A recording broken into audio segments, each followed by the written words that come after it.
Hey there everybody, Mazrock here, and today I want to go over a few niche talents for Prot Warrior. Not quite necessarily niche, but not default talents, right? Because there are some talents in the tree itself that aren't necessarily default pick all of the time, but can see use in a lot of dungeons, can see use in raid, and things like that. Now, which ones you're going to want to swap out for is really kind of up to you, but just because they don't appear as best in slot or best pick doesn't mean that they won't see play all of the time.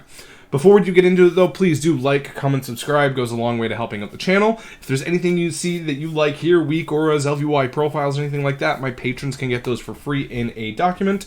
And I have been uploading a lot more Patreon stuff lately, and I will continue to be doing so with the new year. There's a Twitch link down below and a Discord link down below if you wish to support me directly. And there's merch for sale, t-shirts, long sleeves, hoodies. Go ahead, check that out at the Teespring link down below. And I am looking at expanding my merchandise throughout the year here as well. So, first things first, we're going to get into probably what's the most controversial one of these, I guess. We're going to just start off big, and that is Spell Block. And for some of you, Spell Block might actually be a default pick. And that's completely fair. If that's the way you see it, you can take it. You can just never have to worry about it. But for me, if I'm trying to optimize my dungeon runs, I will not go into a Ruby Life Pools, a Temple of the Jade Serpent, or a Shadowmoon Burial without this on. I just will not. But where I'm in the 17 to 18 range of keys right now, with everything that's been going on, it has been a rough week for just generality. So getting on and actually pushing keys has not been the easiest thing in the world to do. But yeah, so for me, half the dungeons, Spell Block is an absolute necessity. The other half isn't necessarily an always pick. I can swap out and flex out with Spell Block, but this is where this is the perfect description of what I mean, where it's not always a default pick, but where it is insanely useful, it is insanely useful. Another one as well that I have made great use of in Pugs is Disrupting Shout.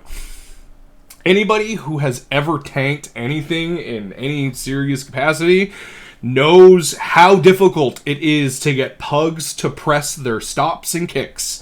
It is absolutely ridiculously difficult to do sometimes, and Disrupting Shout can allow you to do that. It will interrupt all spell casting within 14 yards and prevent any spell from that school being cast for 6 seconds.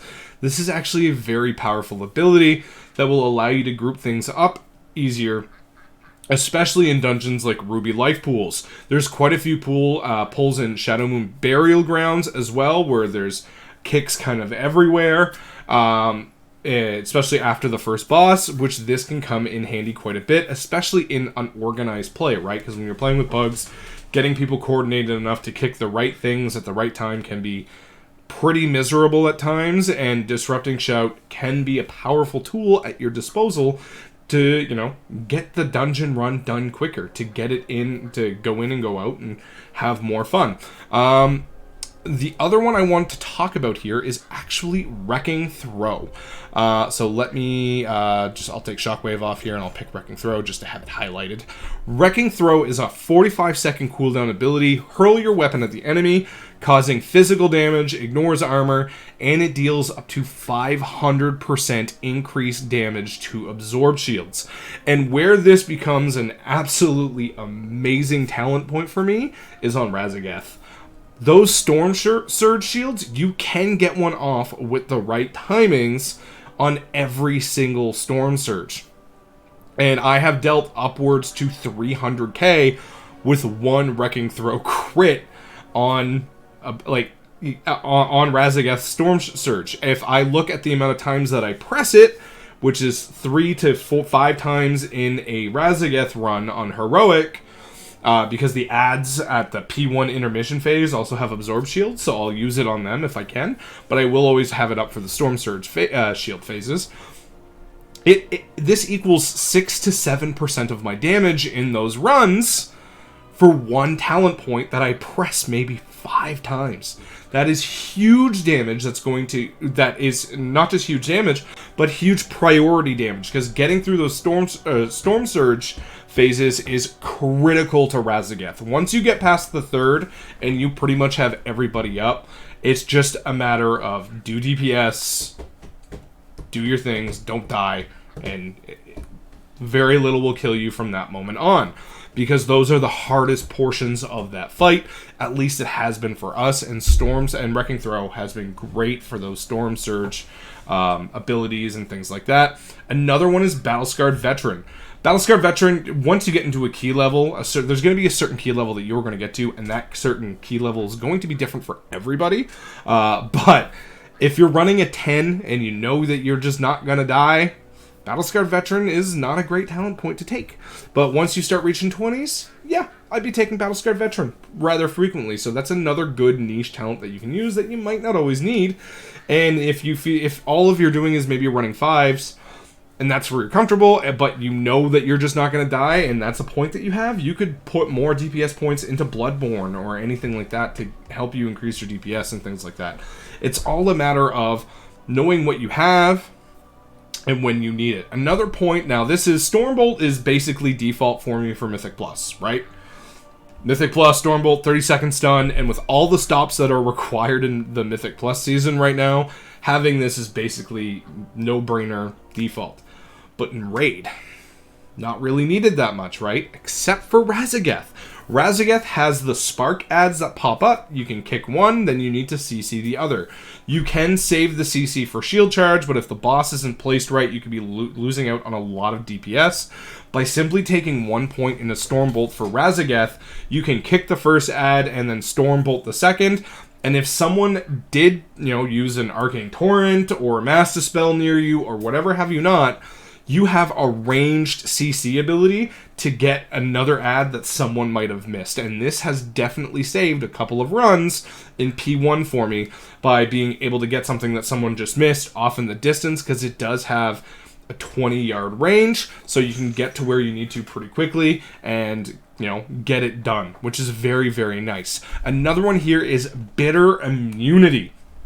Bitter Immunity, it's a 3-minute health pot, restores 20% of your health, and instantly removes all diseases, poisons, and curses affecting you.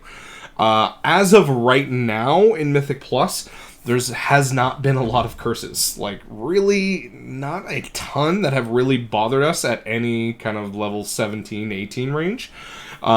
Diseases, I've been running with a priest, so easy dispels. Priest and paladins have been the two healers that I've been with the most, so diseases have not been a problem for me, and that might not be different for you, but that's kind of how it is for me right now. But poisons. Algathar's Academy, the tree boss, has all of those poisons that stack up from the ads after the Germinate phase. If you plan your Bitter Immunity around this, especially in higher keys, you can just, if you don't have a poison dispel in your group, you can instantly just get rid of them all and not have to worry about it, which is very, very nice. Another example of something that, isn't just always needed. It's not. But when it's good, it's great. Intimidating Shout is another one. If your group just does not have enough stops to stop everything, Intimidating Shout, adding another tool to your arsenal, very, very good all around. Just another great, good group stop. The other one is Berserker Rage. Now, Berserker Rage, we're going to be seeing more Berserker Rage in Season 2 with Brackenhide Hollow and a couple of the other dungeons there. But right now, where I like to run Berserker Rage, if I can, if I feel like the group comp is good enough, is in Temple of the Jade Serpent, especially if I'm pugging it, because not everyone kicks that Haunting Scream. You can just quite literally ignore it, which is really, really nice. And lastly is on Tira and Maruk in No-Coup Offensive, because you can actually, the Frightening Roar, you can ignore every second one and just maximize uptime on the boss. You're not having to worry about splitting them up as much, and as long as it doesn't fear you, I've noticed it really doesn't do any damage to me. Now, I've only done No-Coup Defensive on like 16, so maybe that's just Prot Warrior being Prot Warrior, but I think the fear, if it fears you, is the portion of that damage that occurs, but I haven't felt like I've been touched by it at all. But taking it in those two instances has been really, really good for me. It's a button that I press, and when I press it, it feels impactful and it feels good, but it's not a default button that I need in every other scenario or whatever have you not. So that is just a quick rundown of the ones that I feel have been really, really good for me in certain niche spots and things like that. And yeah. I hope you guys enjoyed this video. I have a lot more videos coming. I am working on the Vengeance Demon Hunter stuff. I have a full vault full of keys. Hoping for some tier, but Vengeance Demon Hunter stuff is coming. It is going to be on Patreon first before I put it out on YouTube, because I like to write everything out before I kind of make these scripts. Although if you've watched these videos long enough, my scripts are more bullet points than they are actual actual scripts of this is what I need to say as a whole, because I sound insanely robotic when I do full scripts. But it comes less from the heart, right? But yeah, so that is it for Prot Warrior Niche Talents. I am planning on doing a second one of these as I delve deeper into this, but Prot Warrior has been incredibly fun for me to play. I have been having an absolute blast with it throughout all the keys that I've done. I have learned that I absolutely hate the last boss in Azure Vaults, and how that boss has allowed to remain what it is with avoiding the nerf bat is baffling to me, but whatever.